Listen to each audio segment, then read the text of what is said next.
So, we've talked about what should be in your CV. We've talked a little bit about job descriptions. We've also talked about how to match your CV to the job description, why it's important. Now, we're going to have a look beyond the profile and beyond your skills, key skills section to the rest of your CV. So, we're going to look at a sample CV that you can use. We're going to go through each of the remaining sections just to have a look at how to lay it out. I'm going to have a quick chat about how to fit everything in, which is always a consideration if you've got lots of skills and lots of work experience. Trying to fit the most important things in can feel like it's a tricky job. And then we're going to look at what's next. So, using examples is a really good way of checking whether your CV kind of matches what's going to work and whether it's tidy enough. So you can compare the tidiness of your CV to, for example, to this CV that you can download. So you can see Rachel Ogunwe's CV looks smart, tidy, everything's fairly well organised. You can see each section clearly demarcated. You can see her name at the top and it's all organised, and we know that she's done spelling. She's done her SPAG check, spelling, punctuation and grammar.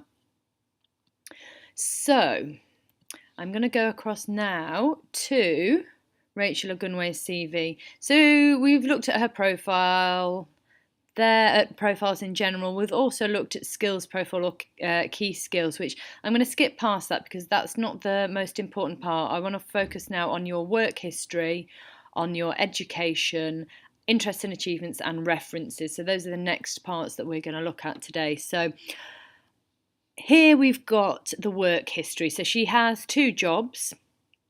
What's very clear is that here you can see that she's had a job for Oldham Youth Justice Service. We know what her job title is and we know when she's worked there. Those are the 3 key things that an employer is going to want to know. Underneath that, she's also included a small summary here of what she does in that job, and also here the key tasks. So these are the things that an employer might delve into once they've ascertained and found out that, yeah, this is the person that we might want to interview for this role. So she's gone ahead and done that for her job, her voluntary job at Madlow. You'll notice here that it doesn't matter that it's a voluntary position. It's the experience and skills that she's gaining from doing that. So if you have voluntary work, add it in as work experience or work history. The next section is education. So you're working with the most recent first over here. So we know that most recently she is at University Centre Oldham, University Campus Oldham. Before that she was at college doing a BTEC extended diploma in health and social care, and then before that she did her GCSEs. What you can do, you can include your GCSEs and you can add in fact I'm going to add in there something that she's missed off, A star to C grades, so that it's very clear that for the GCSE she's got the A star to C grades. I'm going to get rid of that highlighting. So you can see the next line is interests and achievements. In school, I led a debating society. I enjoy reading and also love to attend fashion events, as fashion is a passion of mine. So we can find a little bit more about her as an individual. And finally, references available on request. As I said before earlier, really it's ideal for you to put the name, the job title, the company that the person works for, and the contact details. You can put available on request if you're short of space. The choice is yours. It's your CV, so you can choose about which you feel. If a job description particularly mentions references, you might want to put those references in. So, what I'm going to move on to next is how do I fit everything in? So if you have a lot of experience, fitting everything in can be difficult. So we're going to use Rachel. I'm going to make some changes to Rachel Ogunwe's CV. imagining that we wanted to fit in several other things. So first of all, she has the font set at size 12. We're going to change the font size to 10.5. We're also going to change the margin slightly, so we're going to give her a bit more. Let's have a look. I'm going to make use of the space on the page, and then we're going to increase the margin up as well. So you can see that already things are starting to squeeze on. So here, what I'm going to do is add in my key tasks are, and try to reduce the space that this all takes up. So my key responsibilities, I'm going to take that out of so that it's no longer bold.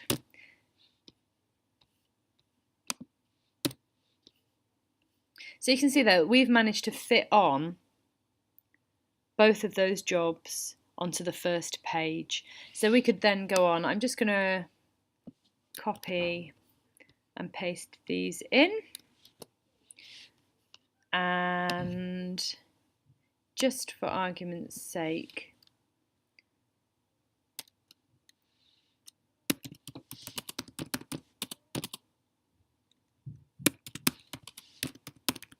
add in a couple more jobs. They're going to look the same for now.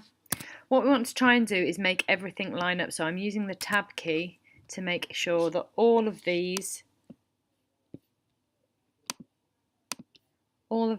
dates line up and look really super tidy. So this is all part of the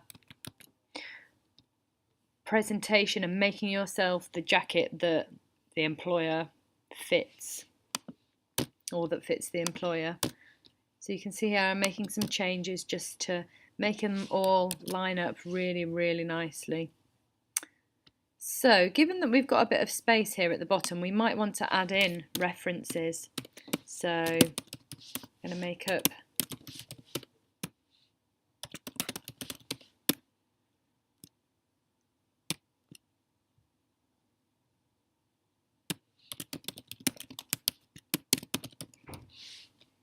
So we're going to add one reference in that is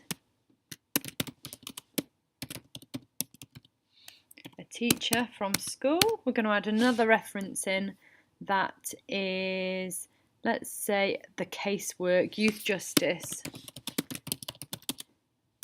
casework manager. So you will have gone and asked the manager for any jobs that you've done, would you be a referee for me? And that will, let's say, Oldham Youth Justice. That will look good on your CV, that you've got a current manager who is happy to be a referee for you.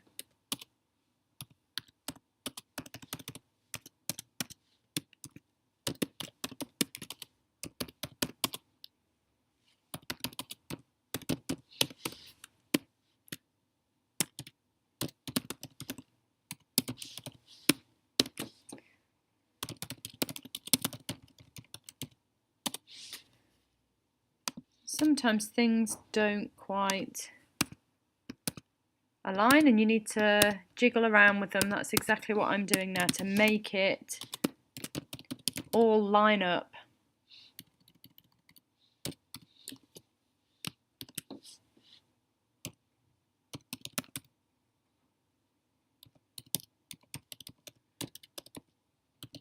Just making those up there. So you might want to add a little bit in more about interests and achievements.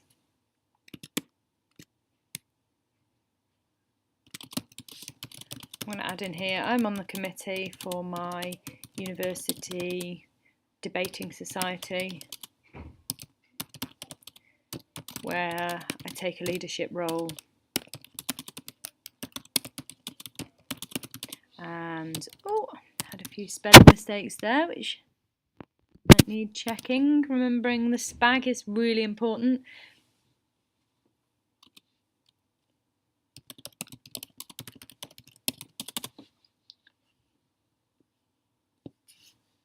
Okay,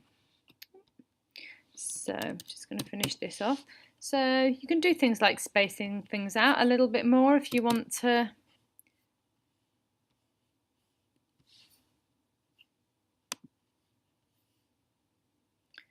So what I'm going to do, just show you how that looks now. So you can see that we've added into that CV actually 2 more jobs, some more interesting achievements and the references, but it still looks fairly organised and tidy. I'm going to go up and save that. So File, Save As, CV Good Example. Let's put Extended in there.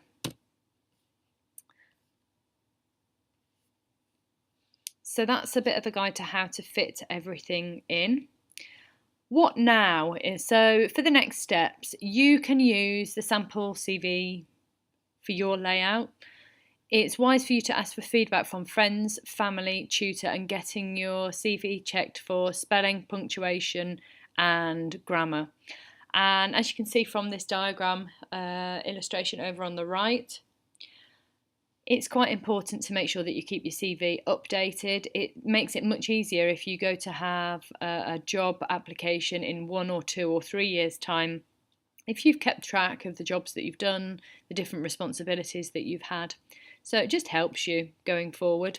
If you feel like it's not going to help you, then it's absolutely fine for you not to do it. This is just options and things that you can do.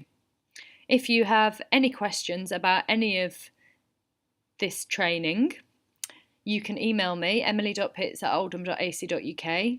At the moment I work a Tuesday, Wednesday and a Thursday, so you can pop in and see me. You can also make an appointment with the library reception or down at reception. So you can come and find me, you can email me, you can book an appointment through reception with me, and I can help you to tailor your CV or make further improvements once you've gone through this whole process. So I also hold a CV drop-in you can find out from library reception. You can check your emails. I email out regularly when I'm going to be doing CV drop-ins. You can drop in and get one-to-one advice and support with your CV. I hope this has been useful. I'm going to send out some, you'll be able to link to a questionnaire, a survey, to find out how useful this was and if you would make any recommendations for me to change this for future pupils and students who might want to use this online training to help them with their CV. Thanks for your time and good luck, and I can't wait to see some amazing CVs coming from you. Thanks very much.